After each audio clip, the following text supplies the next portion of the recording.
ఒకసారి దట్టమైన అడవిలో ఒక శక్తివంతమైన సింహం నిద్రపోతూ ఉంది. ఆ అడవిలో అన్ని జంతువులు ఆ సింహాన్ని చూసి భయపడేవి. అది అడవికి రాజు లాంటిది. అలాగే ఒక చిన్న ఎలుక ఆ సింహం దగ్గరగా ఆడుకుంటూ తిరుగుతూ ఉంది. ఆడుకుంటూ పొరపాటున అది సింహం పంజాపై పరిగెత్తింది. ఒక్కసారిగా సింహం మెలకువ వచ్చి గర్జించింది. కళ్లను పెద్దగా తెరిచి ఆ చిన్న ఎలుకను పట్టేసింది. నన్ను ఎందుకు లేపావు అంటూ కోపంగా అంది సింహం. నన్ను వదిలేయండి మహారాజా. ఒకరోజు నేను మీకు సహాయం చేయగలను అని ఎలుక భయంతో వేడుకుంది. సింహం ఆ మాట విని పెద్దగా నవ్వింది. నువ్వు నన్ను సహాయం చేయడం అంటూ ఆశ్చర్యపోయింది.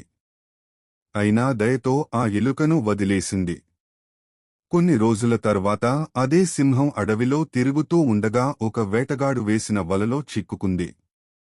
ఎంతగా ప్రయత్నించినా బయటకు రావడం సాధ్యపడలేదు.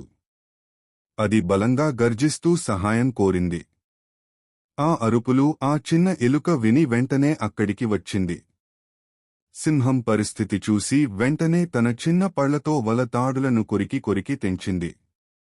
చివరికి సింహం ఆ వల నుంచి బయటపడింది. సింహం ఎంతో సిగ్గుతో ఎలుకను చూసి ఇలా అంది. నేను నిన్ను చిన్నదని ఎగతాళి చేశాను. కాని నువ్వే నా ప్రాణాన్ని కాపాడావు. అప్పుడు ఎలుక నవ్వుతూ చెప్పింది.